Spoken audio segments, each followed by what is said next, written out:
तो हम लोग अपना लेक्चर स्टार्ट करते हैं। इससे पहले हमने जो है जीरो ऑर्डर, फर्स्ट ऑर्डर और सूडो फर्स्ट ऑर्डर एक्शन देखे। ठीक है, उसकी एग्जांपल्स भी हम लोगों ने देख ली थी कल जो है फर्स्ट ऑर्डर की, और साथ साथ ही हमने सूडो फर्स्ट ऑर्डर रिएक्शन को भी देख लिया था। ठीक है, अब हम नेक्स्ट स्टार्ट करते हैं सेकंड ऑर्डर रिएक्शन कि सेकंड ऑर्डर रिएक्शंस क्या होते हैं। आपने अगर ऑर्डर ऑफ रिएक्शन की आपको डेफिनेशन पता है तो हमने ये कहा था कि जब रेट एक्सप्रेशन लॉ होता है उसमें जो कंसंट्रेशन टर्म है उसकी कुछ ना कुछ पावर होती है जो कि हम एक्सपेरिमेंटली डिटरमिन करते हैं। अगर वो पावर 1 है तो वो फर्स्ट ऑर्डर होगा, अगर वो पावर 2 है तो वो सेकंड ऑर्डर होगा, अगर वो 3 है तो थर्ड ऑर्डर होगा। ठीक है, अब ये सेकंड ऑर्डर का मतलब क्या है, जो कंसंट्रेशन टर्म है उसकी पावर क्या होगी, 2। ये भी हो सकता है कि दो अलग से रेक्टेंट्स हों और हर एक की क्या है, एक एक पावर है, तो वो दोनों क्या हो सकते हैं, प्लस हो सकते हैं, और प्लस होंगे तो वो उसके ऑर्डर ऑफ रिएक्शन 2 हो जाएगा। या ये भी हो सकता है कि सिर्फ एक ही रिएक्टेंट है और उसकी जो है कंसंट्रेशन जो है 2 टाइम्स इफेक्ट कर रही है, तो वो भी सेकेंड ऑर्डर रिएक्शन हो सकता है। ठीक है, तो अब हम इसी तरह इसके केस देखेंगे। एक जो है उसको मैं कह रही हूँ कि सिंपलेस्ट केस है, और दूसरा जो होगा वो थोड़ा सा कम्प्लेक्स होगा, लेकिन इतना भी कम्प्लेक्स नहीं है कि जिसे आप लोग जो है ना इजीली प्रिपेयर नहीं कर सकते। लेकिन ये कि जस्ट आप लोगों ने इसको ध्यान से सुनना है और समझना है। ठीक है, तो हम सेकेंड ऑर्डर रिएक्शन स्टार्ट करते हैं। In the second order reaction the sum of exponent of the concentrations in the rate law is equal to 2, जिसकी वजह से हम इसको जो है सेकेंड ऑर्डर रिएक्शन कह रहे हैं। Many important biological reactions follow the second order kinetics. One of such reaction is the formation of double stranded DNA from two complementary strands. के दो अलग-अलग strands हैं, उनकी आपस में combination को जो है अगर वो second order reaction भी हो सकता है। ये हमारे पास कि जब दो स्टैंड आपस में कंबाइन हो रहे हैं और डबल स्टैंडर्ड हमारे पास डीएनए का स्ट्रक्चर बना है। In chemistry a variety of reaction can be described by second order kinetics, one of which is the thermal decomposition of chlorine monoxide। की क्लोरीन मोनोऑक्साइड है वो डिकम्पोज हो गया, हमारे पास क्लोरीन एंड ऑक्सीजन प्रोड्यूस कर रही होती है। ठीक है, इसके अलावा भी हमारे पास बहुत सारी सेकंड ऑर्डर रिएक्शन की एग्जांपल्स हैं, वो हम देख लेंगे। अब हम इसके केस की तरफ आते हैं। केस की दो तरह के सेकंड ऑर्डर रिएक्शंस हो सकते हैं। अब हम उसको देखते हैं कि वो कौन कौन से हो सकते हैं। Second order reaction may be categorized depending upon whether the concentration of two reactants involved in a reaction is same or not। ये जो reactants हमारे पास रिएक्शन में इन्वॉल्व हो रहे हैं तो वो क्या है, उनकी कंसंट्रेशन कैसी है। ठीक है, अगर जो दोनों रिएक्टेंट हैं जैसे ए और बी हैं उनकी कंसंट्रेशन सेम भी हो सकती है, जैसे यहाँ पे आपको ए और ए दिया हुआ है, लेकिन आगे जाके देखोगे जो दूसरा केस है, फर्स्ट करें मैं आपको यहीं पे दिखा देती हूँ कि हमारे पास जो दूसरा केस है उन दोनों की कंसंट्रेशन क्या रखी है, ए और बी। ठीक है, दोनों की कंसंट्रेशन डिफरेंट है, और जब प्रोडक्ट बनती है तो वो भी हर रिएक्टेंट के लिहाज से उसके अंदर चेंज आ रहा होगा ना, तो ए, इसलिए हम इसको क्या कहेंगे, ए माइनस एक्स हो, ये बी माइनस एक्स है। ठीक है, अब यहाँ पर इसका अगर टाइटल देखें, when the initial concentration of two reactants are not equal, जब दोनों रिएक्टेंट की इनिशियल कंसंट्रेशन सेम नहीं है तो फिर हमारे पास काइनेटिक्स कैसे आएगी। और उससे पहले हम ये देख रहे हैं कि हमारे पास अगर दोनों रिएक्टेंट हैं तो उनकी कंसंट्रेशन अगर सेम है, जो इनिशियल कंसंट्रेशन है वो अगर सेम है तो फिर काइनेटिक्स कैसे आएगी। ठीक है, तो इस बेस पे हमने क्या किया हुआ है, सेकंड ऑर्डर रिएक्शन को दो पार्ट्स में डिवाइड किया हुआ है। यहाँ भी कहते हैं कि दो उसकी कैटेगरीज हैं या इसके दो केसेस हैं। सबसे पहले हम सिंपलेस्ट वाला कर लेंगे कि जिसमें हम कहते हैं कि जब initial concentration of both reactant जो है वो सेम है, यानी कि अगर हमने ए को 10 ग्राम लिया है तो बी को भी हमने 10 ग्राम लिया है, तो उसमें से जो प्रोडक्ट बन रही है तो उसको हम ले रहे हैं कि ए में से भी उतना ही निकल रहा है और जितना कि बी में से निकल रहा है, क्योंकि दोनों की इनिशियल कंसंट्रेशन जो थी वो हमारे पास सेम थी। ठीक है, तो अब हमने इस पहला केस जो है इसके लिए काइनेटिक्स को डिराइव करना है। Consider a reaction, consider a second order reaction when the two reactant a and b are involved and they both have the same concentration। दोनों की concentration हमारे पास क्या है, सेम है, combined to give the product। ठीक है, कोई भी प्रोडक्ट हमारे पास आ रही है, जब टाइम 0 है मीन स्टार्ट ऑफ रिएक्शन है तो ए की कंसंट्रेशन हमारे पास क्या है, ए। अब आपको पता है कि कंसंट्रेशन को हम मोल पर डीएम क्यूब में ले रहे होते हैं, ठीक है। तो ये ए मोल पर डीएम क्यूब है और इस तरह बी की कंसंट्रेशन हमारे पास क्या है, वो भी ए मोल पर डीएम क्यूब है। मीन दोनों की इनिशियल कंसंट्रेशन जो है वो सेम है। प्रोडक्ट जीरो होती है स्टार्ट ऑफ रिएक्शन में, और जब हमारे पास कुछ टाइम गुजर जाता है, टाइम हमने स्पेसिफाई कर दिया कि time is equal to T आ गया, कि कोई भी टाइम हो सकता है, कुछ ना कुछ प्रोडक्ट बन गई, और यहाँ पे ए की जो इनिशियल कंसंट्रेशन थी उसमें से कुछ ना कुछ माइनस होकर प्रोडक्ट बनाना, तो इसलिए यहाँ पे क्या आ गया, ए माइनस एक्स आ गया, और दूसरी साइड पे भी इनिशियल कंसंट्रेशन ए ही थी, तो वो ए माइनस एक्स आ गया, ठीक है। सबसे पहला काम हमने क्या करना होता है कि रेट एक्सप्रेशन ला लिखना होता है, ठीक है। उसके लिए हम क्या कहते हैं कि dx over dt is directly proportional to the concentration of A multiplied by concentration of B raised to power some power, ठीक है। अगर इन दोनों की 1 पावर है तो वो क्या हो जाएगी, 2 बन जाएगी हमारे पास। अब ये तो था इनिशियल कंसंट्रेशन। अब हम क्या कर रहे हैं कि प्रोपोर्शनैलिटी साइन को खत्म करके जो है कांस्टेंट लगा दिया, जिसे हम स्मॉल के से रिप्रेजेंट करते हैं, और ये रेट कांस्टेंट है सेकंड ऑर्डर रिएक्शन के लिए। और ए की कंसंट्रेशन हमारे पास क्या है, ए माइनस एक्स, और बी की कंसंट्रेशन हमारे पास किसी भी स्पेसिफिक टाइम के ऊपर क्या है, ए माइनस एक्स। तो हम इनको अलग से लिखने की बजाय हम इसको क्या कर सकते हैं, ए माइनस एक्स का स्केयर ले सकते हैं, ठीक है। अब ये स्केयर में आया है तो इसका आपको इसलिए आपको पता है कि ये सेकंड ऑर्डर रिएक्शन है। तो ये फाइनल इक्वेशन जो हमारे पास आई, this is the differential rate equation for the second order reaction in which the concentration of both reactants is same। ये कंसंट्रेशन जो है दोनों रिएक्टेंट की सेम है। आपने ये लाजमी मेंशन करना होता है कि ये डिफरेंशियल इक्वेशन है, ये हमारे पास रेट लॉ है, लेकिन साथ उस चीज को मेंशन करना होता है कि जो केस आप ले रहे हो, जैसे सेकंड ऑर्डर रिएक्शन है, यहाँ भी हमने इसको मेंशन कर दिया कि ये सेकंड ऑर्डर रिएक्शन है, लेकिन इसका केस कौन सा है, in which the concentration of both reactants is same. ये लाजमी मेंशन करना है। क्यों, अगर आप ये मेंशन नहीं करते तो आपको कैसे पता चलेगा, या पढ़ने वाले को कैसे पता चलेगा आप कौन सा केस ले रहे हो, ठीक है। अगर आपको ये वाला केस पेपर में दिया जाए तो आप तो दूसरे वाले की लिखो, अगर तो फिर तो गलत हो जाएगा। इसलिए जो केस आप कर रहे हैं आपने उसकी कंडीशन लाजमी मेंशन करनी होती है। तो सेम प्रोसेस करना हमने, पहले हमने क्या किया, रेट लॉ का एक्सप्रेशन लिखा, उसके बाद हमने क्या करना है, variables of separating of variables, क्या हमने जो वेरिएबल्स हैं जिनमें चेंज आ रहा है उनको सेपरेट करना है, और साथ साथ उनकी इंटीग्रेशन करनी है, ठीक है। Separation of variables and integrating the resulting equation, हमारे पास ये इक्वेशन आई डिफरेंशियल रेट इक्वेशन थी। अब हमारे पास चेंज किस किस टर्म में आ रहा होता है, कंसंट्रेशन वाली टर्म में, मीन ए माइनस एक्स के अंदर एक्स में एक्चुअली तो कंसंट्रेशन में चेंज आ रहा है, प्रोडक्ट चेंज हो रही है, ठीक है। तो अवेलेबल कंसंट्रेशन भी हमारे पास इसलिए चेंज होती जा रही है, और साथ साथ टाइम चेंज हो रहा है, ठीक है। तो हम इनको सेपरेट करेंगे और इंटीग्रेशन का साइन लगाएंगे, तो इस साइड पे क्या बन जाएगा, डी एक्स ओवर ए माइनस एक्स स्क्वायर, और इंटीग्रेशन का साइन आ गया, और दूसरी साइड पे इक्वेशन में क्या बन गया, के इंटीग्रेशन ऑफ dt। अब जब इंटीग्रेशन ऑफ dt आएगी, आपको पता चल गया होगा आपने, क्योंकि जीरो ऑर्डर भी कर लिया, फर्स्ट ऑर्डर भी कर लिया, तो इंटीग्रेशन ऑफ dt से का आंसर हमारे पास सिर्फ क्या आता है, t आता है।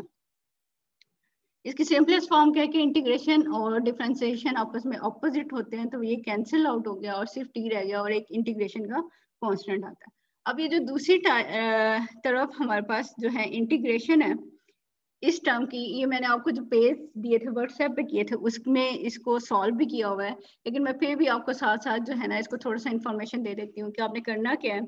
ये जो माइनस है ना, आपने इसको इग्नोर करना है अभी, ठीक है। यहाँ पे ये माइनस नहीं आएगा, जो इंटीग्रेशन के नीचे पहले वाली टर्म आ रही है। अब आप ये देखें, ये a माइनस एक्स डिनोमिनेटर में है, ठीक है, ये ऊपर जाएगा न्यूमरेटर में जाएगा तो -2 बन गया, ठीक है। अब पहले वाले माइनस को आपने इग्नोर करें, और एक माइनस जो है ये dx के लिए आता है, ठीक। अब ये क्या है, हम इसको सॉल्व करें, पहले वाली टर्म को आप देखें, a माइनस एक्स -2 जो है इसको हम सॉल्व कर रहे हैं, तो ये पावर रूल है, पावर रूल कहते हैं या पावर रूल कह लें इंटीग्रेशन का, कि इसके लिए हम क्या करते हैं, जो भी टर्म है उसकी जो पावर आ रही है उसको क्या करते हैं, +1 करते हैं। यानी होता ये क्या है, जनरल फॉर्म में n+1, ठीक है। जो टर्म है उसके ऊपर क्या है, n+1, फिर नीचे उसके डिनोमिनेटर में क्या कर देते हैं, n+1, यानी यहाँ ये a माइनस एक्स वाली टर्म नहीं आएगी, जो उसकी पावर होगी उसमें प्लस आपने 1 करना है, ठीक है। अब यहाँ पे क्या है कि ये -2 है, ठीक है। n यहाँ पे हमारे पास यहाँ पे क्या आ रहा है, ये -2 आ रहा है, तो इसलिए इसको क्या किया, -2 + 1, और जस्ट इसी पावर को नीचे भी लिख दिया, -2 + 1 कर दिया। तो जब हम इसको सॉल्व करेंगे, -2 + 1 का आंसर क्या आएगा, -1। ठीक है। और ऊपर वाली टर्म देखें, -2 + 1 का आंसर भी क्या आ जाएगा, -1, यानी a - x raised to power -1। -1 का मतलब क्या है, वो तो नीचे आ जाएगा। ठीक है, तो वो क्या बन जाएगी, 1/a - x हो गया, जो -1 था वो +1 आ गया, उसकी पावर जो है 1। अब जो इधर -1 था, ठीक है, वो उसने ये जो वाला जो -1 आता है उसके साथ कैंसिल आउट हो जाता है। ठीक है, यहाँ अगर आप ये कह लो कि इस माइनस के साथ कैंसिल आउट हो रहा है, या ये इन्होंने ब्रैकेट में ये बाय माइनस दिया है, इसके साथ कैंसिल आउट हो जाता है। ठीक, तो इन फाइनल रिजल्ट हमारे पास क्या है, dx over a - x square का जो फाइनल रिजल्ट है वो हमारे पास उसकी इंटीग्रेशन का 1/a - x आता है। अगर आप ये स्टेप नहीं भी करते, क्योंकि आप लोग मैथ के स्टूडेंट नहीं हो, तो अगर आप ये स्टेप नहीं भी करते तो आपको इसका आंसर मालूम होना चाहिए इंटीग्रेशन का, कि ये हमारे पास अगर सेकंड ऑर्डर वाली इक्वेशन है कि जिसमें a - x स्क्वायर आ रहा है डिनोमिनेटर में, तो उसका आंसर है हमारे पास 1/a - x। ठीक, अब हमने वही काम मैम कर, माइनस साइन के बारे में दोबारा बता दें, ये जो इंटीग्रेशन साइन के बाहर लगा हुआ है। हाँ, आपने इसको कंसिडर नहीं करना। ठीक है, आप इसको छोड़ दें। ठीक, आप इसको छोड़ दें, एक माइनस इसके साथ आता है कि ये dx के साथ माइनस आ रहा होता।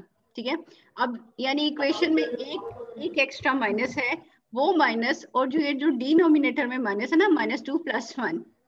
ठीक है, तो इसका आंसर क्या आएगा, -1। वो माइनस और ये बाहर एक माइनस जो है, यहाँ आप सिंपली कह रहे हैं कि ये dx वाला जो माइनस आ रहा है -1, वो आपस में कैंसिल आउट हो जाते हैं। ठीक है, तो इन दी मैम ये एंड हमारे कैंसिल पास, आउट कैसे होंगे? मैम ये -1 है, नीचे तो ऊपर जब 1 ऊपर चला गया तो वो पॉजिटिव नहीं हो जाएगा, वो तो वैसे ही खत्म हो गया। आपने ऊपर वाला नीचे लेके गई है, नीचे वाला ऊपर, वो तो साइंस चेंज नहीं होके वो नहीं, -+ में चले गए। ये नहीं कि ये माइनस नहीं आ रहा, एक्चुअली क्या है, ऊपर अगर हमारे पास -1 है और नीचे भी -1 है, तो वो कैंसिल आउट हो जाएंगे। ठीक है, -1 मैम और सिर्फ चले अगर बाहर वाले इसको, माइनस का मसला है। हाँ, यानी कि ये माइनस आप लोग इसको कंसीडर मत करें कि ये एक, सिर्फ एक माइनस यहाँ पे आता है, इन्होंने यहाँ 2 माइनस लगाए हैं। ठीक है, आपने सिर्फ एक माइनस लगाना है इसके साथ, और ये जो है सॉल्व कर लेंगे आप लोग। और अगर आप लोग इसको नहीं भी सॉल्व करोगे, मैम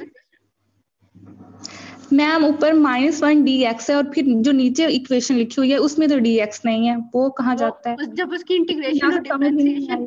डिफरेंशिएशन हो जाती है ना, तो वो dx खत्म हो जाता है। ठीक है, तो उसी के लिए वो -1 लगाया जा रहा है। इसलिए मैं आप लोगों से कह रही हूँ कि ये मैथ के फॉर्मूला है, आप लोगों ने इसको करने की जरूरत नहीं है, इसकी डिटेल में जाने की जरूरत नहीं है। आप लोगों ने जस्ट, अगर आप लोग कर भी रहे हो इसको, तो ये हमारे पास क्या है कि इसकी इंटीग्रेशन का आंसर आप लोग एक सिंपल डायरेक्ट भी कर सकते हो। ठीक है, क्योंकि उसके मैथ के कुछ रूल्स हैं इसके अंदर इन्वॉल्व हो रहे हैं। जैसे मैंने आपको जस्ट नेम बता दिया कि पावर रूल है, उसमें क्या करते हैं कि n+1 कर देते हैं, और नीचे भी हमारे पास n+1 हो जाता है।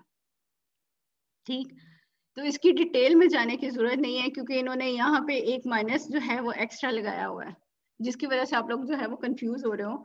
तो अगर इस माइनस को कंसिडर ना करो, तो फिर ये नीचे वाला माइनस और जो है ऊपर वाला माइनस जो है आपस में कैंसिल आउट हो जाते हैं, और रिमेनिंग टर्म हमारे मैम पास ऊपर -1 क्यों कैसे आया dx के साथ? ये उसकी इंटीग्रेशन के लिए आता है, डेरिवेटिव है ना, तो ये उसके लिए आ रहा होता है। ठीक है, अब ओके मैम। चले हम इससे आगे चलते हैं कि जब इसकी सॉल्यूशन आ गया हमारे पास, क्या बन गई इक्वेशन, ये 5.12 जो है 1/a - x = kt + c। वही प्रोसेस हमने करना है कि c की वैल्यू निकालनी है। c की वैल्यू के लिए हमारे पास क्या होता है, जब टाइम 0 है तो कंसंट्रेशन ऑफ प्रोडक्ट भी हमारे पास क्या हो जाती है, 0 हो जाती है। अब स्टूडेंट देख लें, अभी तक आपकी क्लास के स्टूडेंट जो हैं वो क्लास में ऐड हो होते हैं, तो ये कोई अच्छी बात नहीं है। आप लोग सारे कोशिश किया करें कि एक ही दफा क्लास के अंदर एंटर हो। अच्छा, हमारे पास क्या है, सी की वैल्यू निकाल रहे हैं, जब टाइम 0 है तो कंसंट्रेशन जो है प्रोडक्ट की 0 होती है। अब एक्स की जगह पे भी 0 हो जाएगा, टाइम की जगह पे भी 0 आ जाएगा, तो रिमेनिंग टर्म हमारे पास क्या रहेगी, 1/a - 0। ठीक है, या इसको लिख लेते हैं 1/a। अब जब 0 के साथ कोई चीज मल्टीप्लाई होगी तो वो टर्म भी 0 हो जाती है, तो इसका मतलब है सी की वैल्यू हमारे पास क्या आ गई, 1/a। ठीक, अब हम क्या करेंगे, इक्वेशन 5.12 के अंदर सी की वैल्यू पुट करेंगे। तो क्या वैल्यू है हमारे पास कि इस साइड पे तो यही रह गया 1/a minus x is equal to KT, और प्लस हमारे पास सी की जगह पे 1/a आ गया। अब हम इस इक्वेशन को ऐसे भी यूज कर सकते हैं,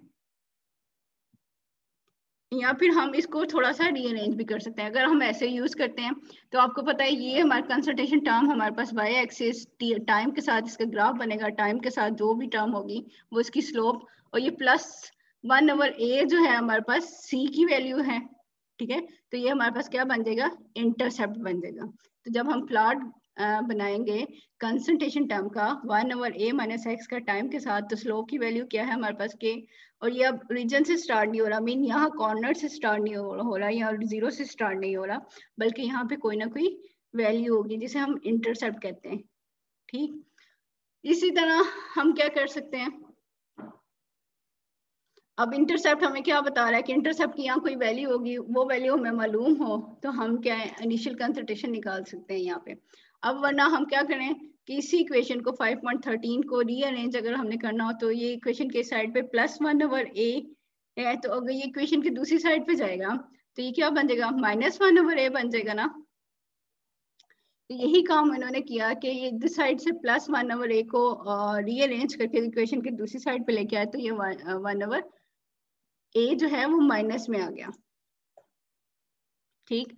अब ये ऐसे आ गया तो हम क्या कर सकते हैं, इसका एलसीएम ले लें। तो एलसीएम लेंगे तो ये क्या बन जाएगा, a into A minus X आ गया, और साथ साथ हमारे पास क्या आ गया, अब जब एलसीएम लेंगे तो यहाँ पे ऊपर टर्म आ जाएगी हमारे पास a, और इस साइड पे हमारे पास 1 के साथ ये वाली टर्म मल्टीप्लाई हो जाएगी, तो ये क्या बन जाएगा a माइनस एक्स, ठीक है। अब इधर करेंगे तो एक ये माइनस भी है साथ में, तो अब ये ब्रैकेट जब ओपन होगी हमारे पास तो क्या बन जाएगा माइनस a और प्लस एक्स, ठीक है। आप इसको एक दफा ब्रैकेट में लिख लोगे, और अगर ब्रैकेट में लिखने के बाद आप इसको ब्रैकेट ओपन करोगे तो ये हमारे पास टर्म जो है वो प्लस माइनस हो जाएंगी, ठीक है। माइनस के साथ मल्टीप्लाई होंगी तो सारी टर्म दोनों टर्म उल्टी हो जाएंगी ना, तो इसलिए a वाली टर्म माइनस और x वाली टर्म क्या होगी, प्लस हो जाएगी।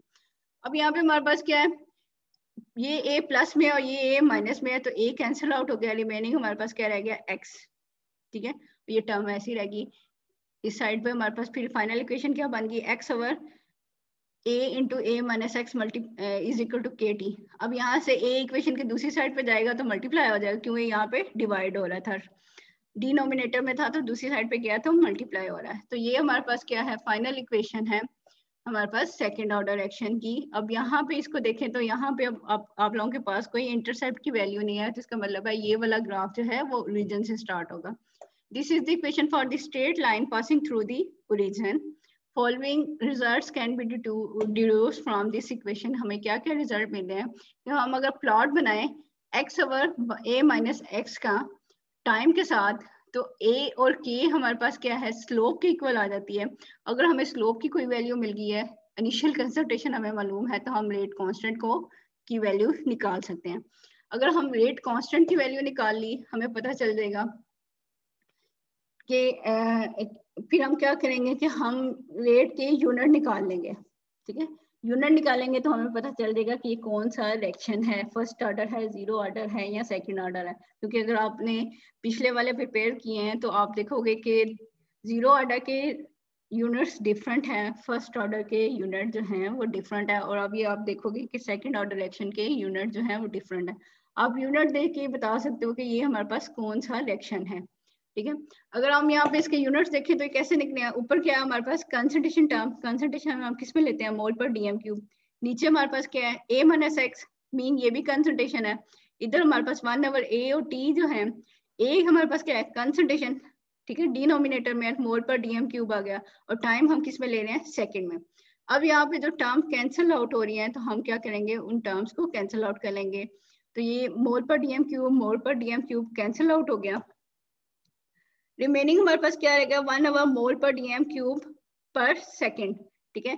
तो हम इसको कैसे लिख सकते हैं, अब ये देखिए मोल 1/, मोल है तो इसको हम क्या लिख सकते हैं, पर मोल लिख लेंगे। अब डीएम क्यूब ऑलरेडी माइनस में है, तो ये जब ऊपर जाएगा तो ये क्या बन जाएगा, प्लस में चला जाएगा, ठीक है। तो डीएम क्यूब प्लस में हो जाएगा और मोल जो है वो माइनस में हो जाएगा और टाइम जो है वो ऊपर जाएगा तो माइनस में हो जाएगा, ठीक है। तो इसके लिए हमारे पास के यूनिट क्या बने, पर मोल डीएम क्यूब पर सेकंड बन जाएगा हमारे पास, ये इसके के यूनिट्स आ जाएंगे। Knowing the units of rate constant order of reaction can be predicted to be 2, कि हमें पता चल जाएगा कि इसके यूनिट से ही हमें पता चल जाएगा कि ये सेकंड ऑर्डर रिएक्शन है। अब हमने क्या करना है, हाफ लाइफ निकालनी है। हमने कहा था कि हाफ लाइफ क्या होती है, हाफ लाइफ वो टाइम पीरियड होता है जिसमें हाफ ऑफ द रिएक्शन जो है वो कंप्लीट हो चुका होता है, यानी जितने भी हमने रिएक्टेंट लिए हुए हैं वो हाफ जो है वो प्रोडक्ट में कन्वर्ट हो जाते हैं। अब इसका मतलब है प्रोडक्ट की वैल्यू कितनी होगी, हाफ ऑफ रिएक्टेंट हो जाती है, ठीक है। तो यहाँ पे भी हम क्या कह रहे हैं, व्हेन x की वैल्यू कितनी है हमारे पास, x is equal to a/2 यानी हाफ ऑफ a है, तो टाइम हमारे पास उस टाइम कितना होता है, हाफ लाइफ टाइम होता है। Putting these values in equation, कि हमारे पास ये जो फाइनल इक्वेशन आ रही है ये वाली, इसके अंदर हम जहां जहां हमारे पास x की वैल्यू है हम वहां पे उसको क्या पुट करेंगे, हाफ ऑफ a पुट करेंगे और साथ टाइम की वैल्यू क्या बन जाएगी हमारे पास, हाफ लाइफ, ठीक है। हमने क्या किया, जस्ट टाइम को एक साइड पे निकाला तो k जो है इसके डिनोमिनेटर में आ गया, तो x की जगह पे क्या पुट किया 0.5a और दूसरी जगह पे हमारे पास हमने x की जगह पे क्या पुट किया 0.5a। अब जब हम इसको सॉल्व करेंगे तो 1a में से 0.5a माइनस कर दें तो रिमेनिंग क्या आ जाएगा 0.5a, ठीक है। ऐसे ही है ना, ये a के साथ 1 है कि 1a में से हाफ हमने माइनस किया तो हाफ ही रह गया। अब ये 0.5a डिनोमिनेटर में भी है न्यूमरेटर में भी है तो दोनों क्या हो गए, कैंसिल आउट हो गए। रिमेनिंग टर्म हमारे पास क्या रहेगी कि half life is equal to 1/ka, ठीक है। अब ये प्रोपोर्शनैलिटी साइन है, प्रोपोर्शनैलिटी साइन को खत्म कांस्टेंट को खत्म करेंगे तो हमारे पास प्रोपोर्शनैलिटी का साइन आ जाएगा, तो रिमेनिंग हमारे पास क्या रहेगा कि half life is inversely proportional to initial concentration, ठीक है। अगर आप कंपैरिजन करो जीरो ऑर्डर की हाफ लाइफ का, फर्स्ट ऑर्डर की हाफ लाइफ का और सेकंड ऑर्डर की हाफ लाइफ का, तो तीनों की वैल्यूज जो हैं वो डिफरेंट होंगी, ठीक है। आप लोग अभी वो पहले वाले भी प्रिपेयर कर रहे हो, प्रिपेयर कर कुछ बच्चों ने कर भी लिए होंगे, तो आप इसको एक दफा दोबारा देखिएगा। तीनों के यूनिट डिफरेंट है, तीनों रिएक्शन के हमारे पास जो है हाफ लाइफ की वैल्यू डिफरेंट है, ठीक है। It indicates that the half-life of a second-order reaction depends on the initial concentration of the reactants. ये initial concentration पे depend कर रही है, लेकिन किस तरह depend कर रही है कि inversely proportional है ये दोनों आपस में, ठीक है। And goes on increasing with the decrease in the initial concentration, कि अगर हम initial concentration को decrease करेंगे तब हमारे पास half-life जो है increase होगी। यहाँ भी कहते हैं क्योंकि हम क्या कर रहे हैं, इनिशियल कंसंट्रेशन इंक्रीज करते जा रहे हैं तो हाफ लाइफ हमारे पास क्या होगी, डिक्रीज होती जाएगी, क्योंकि ये आपस में इनवर्सली प्रोपोर्शनल हैं एक दूसरे के। तो हमने क्या किया, सेकंड ऑर्डर का जो पहले वाला केस था जब कंसंट्रेशन सेम थी तो दोनों के लिए उसके लिए हमने क्या किया, इक्वेशन निकाली, फाइनल इक्वेशन निकाली, वहां से हमने रेट कांस्टेंट की वैल्यू निकाली और साथ साथ हमने क्या किया, हाफ लाइफ की वैल्यू निकाली।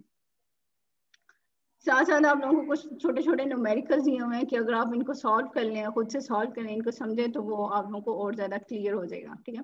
अब हम देखते हैं कि इसका सेकंड केस क्या है, सेकंड ऑर्डर रिएक्शन का second case, when the initial concentration of two reactant are not equal, कि जब हमारे पास जो दो रिएक्टेंट हैं उनकी कंसंट्रेशन जो है इनिशियल कंसंट्रेशन सेम नहीं है, इक्वल नहीं है। फर्स्ट करें एक 10 ग्राम है और दूसरा क्या हो सकता है 8 ग्राम भी हो सकता है, ठीक है। फिर ये जो प्रोडक्ट बनी होगी वो 10 में से कुछ और माइनस हो रही होगी, 8 में से कुछ और माइनस हो रही होगी, ठीक है। तो इसके लिए उन्होंने a माइनस एक्स और b माइनस एक्स का किया है, ठीक है। अब हमारे पास क्या है, हम इसको स्टार्ट करते हैं। When the initial concentration of two reactant are not equal, हमारे पास एक जनरल रिएक्शन है a plus b goes to product. जब टाइम 0 है हमारे पास इनकी कंसंट्रेशन क्या है a और दूसरे की कंसंट्रेशन क्या है b और प्रोडक्ट 0 है। जब टाइम को कोई भी स्पेसिफिक टाइम हो गया तो यहाँ पे जब x बन गया है, प्रोडक्ट बन गई है, स्टूडेंट अपनी वॉइस बंद करें जिसकी भी ऑन है, ठीक है। अब मेरे पास सिर्फ 9 मिनट है तो मैं थोड़ा सा क्विकली करूंगी, लेकिन नेक्स्ट टाइम हम इसको थोड़ा सा रिपीट भी कर लेंगे, ठीक है। तो हमारे पास ये कंसंट्रेशन क्या रहेगी a माइनस एक्स, इसकी कंसंट्रेशन क्या रहेगी b माइनस एक्स। तो हम रेट लॉ लिखेंगे कि dx over dt is equal to k into a into b raise to power 1/1। हम उनकी कंसंट्रेशन इनिशियल कंसंट्रेशन लिखी, फिर हमने क्या किया किसी स्पेसिफिक टाइम के ऊपर उनकी कंसंट्रेशन लिखेंगे, ठीक है। ये हमारे पास क्या है, differential rate equation for the second order reaction involving two reactant with the different concentration. ठीक है, ये इसका केस आप लोगों ने लाजमी मेंशन करना है, जैसे मैंने आप लोगों को पहले बनाया था। अब हमने क्या करनी है, इसकी सेपरेशन ऑफ वेरिएबल्स। अब यहाँ पे दो वेरिएबल्स आ गया, पहले आपके पास सिर्फ एक वेरिएबल्स था, ठीक है। अब यहाँ पे वेरिएबल्स कितने हैं, दो आ गए हैं, ठीक है, a माइनस एक्स और b माइनस एक्स, और दूसरी साइड पे तो के टी प्लस सी आ जाएगा। आप लोगों को आगे जाके इसको सॉल्व कर लोगे।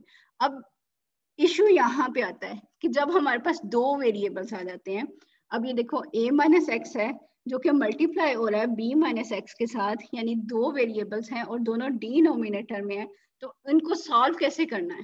ठीक है, अगर एक वेरिएबल होता ना तो फिर तो हम इसे इजीली पहले वाले केस की तरह सॉल्व कर लेते हैं, लेकिन यहाँ पे अब ये डिफरेंट वे से सॉल्व होगा। उस मेथड को, जिस मेथड से सॉल्व होता है उसको कहते हैं पार्शियल फ्रैक्शन मेथड। अब इसमें हम करते क्या है कि जितने भी वेरिएबल्स हों उनके लिए उतने कांस्टेंट लगा लेते हैं, जैसे a b c d e f g h constant लगा लेते हैं, मीन जितनी टर्म है उतने हमारे पास कांस्टेंट लग जाएंगे। अब हमारे पास दो टर्म थी तो हमने दो कांस्टेंट लगा दिए, पहली टर्म के लिए a, दूसरी टर्म के लिए b। अब हमने किया क्या कि अब हम पहले इसको सॉल्व करें, इंटीग्रेशन हम इसकी बाद में करेंगे, पहले हम इसको सॉल्व कर लेंगे आसान। अब यानी आप ये कह लें कि इसको इजी कर लेंगे अपने लिए, ताकि हम उसकी इजीली इंटीग्रेशन कर लें। अब यहाँ पे हमें इसकी इंटीग्रेशन करना मुश्किल थी, इसलिए हमने क्या किया, पार्शियल फ्रैक्शन मेथड लगाया। ठीक है, अब क्या है, 1/x के लिए हमारे पास कांस्टेंट जो आया वो a आया, और 1/b माइनस एक्स के लिए जो कांस्टेंट आया वो आ गया हमारे पास b। ठीक है, और ये आपस में प्लस होते हैं। अगर कोई थर्ड टर्म होती यानी c माइनस एक्स भी होता तो यहाँ पे हमारे पास क्या है, c/c माइनस एक्स होता। ठीक है, अब हमारे पास दो टर्म है, हमने उसके लिए हम दो कांस्टेंट यूज किए।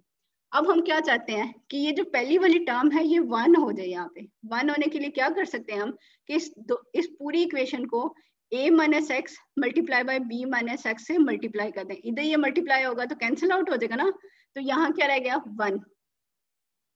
ठीक है, अब a minus x multiply by b minus x इस टर्म के साथ भी मल्टीप्लाई हो रहा है, a के साथ भी, और ये b वाली टर्म के साथ भी मल्टीप्लाई हो रहा है। ठीक है, अब ये देखें डिनोमिनेटर में क्या है, a माइनस एक्स है, तो यहाँ पे ये वाली टर्म इधर मल्टीप्लाई हो रही होगी, तो a माइनस एक्स तो कैंसिल आउट हो जाएगा क्योंकि इधर भी नीचे है, रिमेनिंग क्या रह जाएगा, a into b minus x.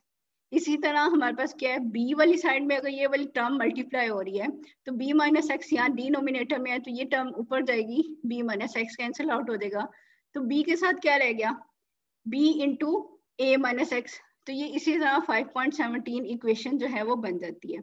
अब हमारे पास क्या है, हमने क्या करना है, a की वैल्यू निकालनी है। जो हमने अपनी तरफ से कांस्टेंट लगाया, हमें उनकी वैल्यू भी तो पता होनी चाहिए, तो हम क्या कर रहे हैं, उनकी वैल्यू निकालने हैं कि a की वैल्यू निकालनी है और b की वैल्यू निकालनी है।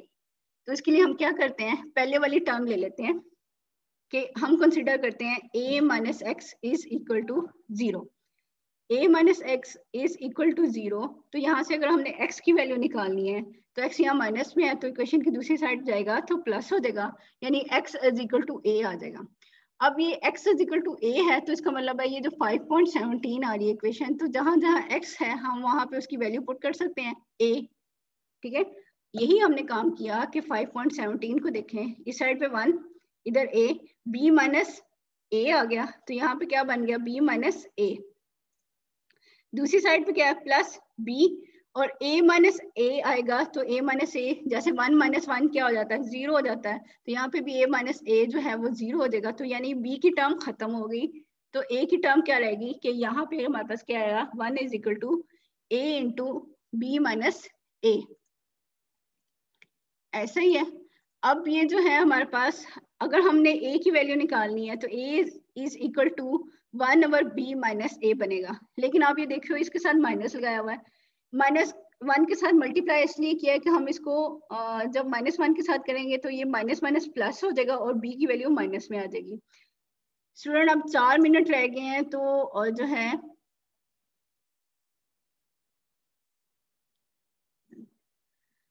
अभी आप लोगों की क्लास के स्टूडेंट्स ऐड हो रहे हैं। ठीक है, ये कोई अच्छी बात नहीं है, ये मैं आप लोगों को बाद में जो है ना ठीक कर लेती हूँ। ठीक है, लगता है आप लोगों को डांट पड़ने की जरूरत है। अब हमारे पास क्या है कि a की वैल्यू निकालने के लिए हमने जैसे यहाँ पे क्या किया, -1 से मल्टीप्लाई किया, तो जो टर्म माइनस में थी वो प्लस में होगी और प्लस वाली जो है वो माइनस में होगी। तो हमारे पास क्या है, a is equal to -1/a minus b। ठीक है, a की वैल्यू निकाल ली। अब हमने b की वैल्यू निकालनी है। b की वैल्यू के लिए हमारे पास क्या करेंगे, अब हम कंसिडर करेंगे कि b माइनस एक्स जो है वो 0 है। ठीक है, तो यहाँ पे जब हम x की वैल्यू निकालेंगे तो x इधर जाके प्लस हो जाएगा, तो x की वैल्यू क्या बन जाएगी, x is equal to b। तो वही इक्वेशन है हमारे पास कि जब यहाँ पे पुट करेंगे कि b माइनस बी जो आ जाएगा तो a की वैल्यू 0 आ गई। ठीक है, और b की वैल्यू क्या बन जाएगी, a माइनस बी आ गया। तो यहाँ से हमने b की वैल्यू निकाली कि b is equal to 1/a minus b. a के साथ हमने इसलिए मल्टीप्लाई किया था, हमने इन दोनों टर्म्स को कॉमन निकालना है, तो दोनों टर्म एक तरह की होनी चाहिए। ठीक है, तो सिर्फ ये हुआ कि a के साथ माइनस वाली टर्म आ रही है और b के साथ माइनस वाली टर्म नहीं आ रही। अब हमने a की वैल्यू और b की वैल्यू निकाल ली। ठीक है, जब वैल्यू निकाली तो आप ये देखें 5.16 इक्वेशन में हमने ये a और b कांस्टेंट इंट्रोड्यूस करवाए थे। अब हम a और b की वैल्यू यहाँ पुट कर देंगे।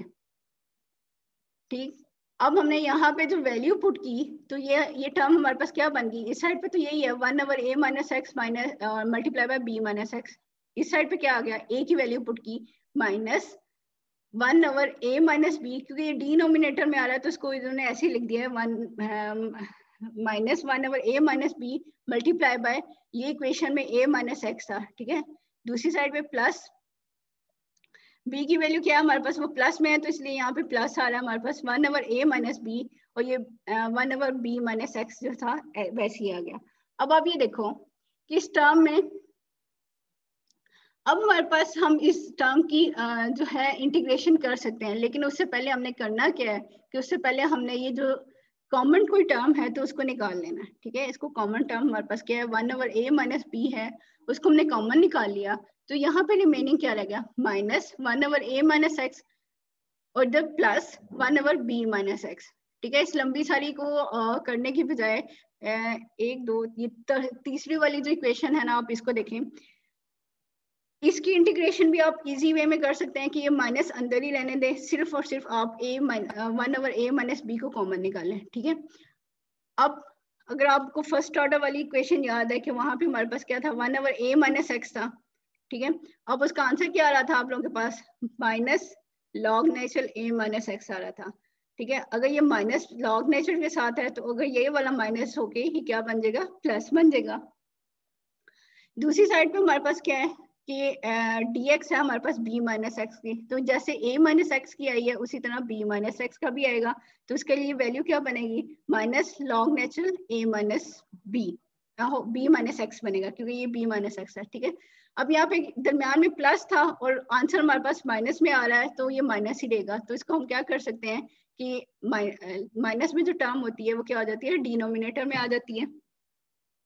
तो क्या बन गया, log natural a minus x divided by b minus x, और ये टर्म कॉमन है और इधर हमारे पास जब इंटीग्रेशन होगी के टी प्लस सी बन जाएगा। स्टूडेंट्स टाइम खत्म हो रहा है, लेकिन आप लोगों ने इसको खुद से भी करके देखना है, लेकिन इतने लंबे जो बुक में उन्होंने दिया है तो उसको उसमें कंफ्यूज होने के बजाय जो है ना आप लोग इजी वे से कर लीजिएगा। और फिर हम क्या करेंगे, c की वैल्यू पुट करेंगे।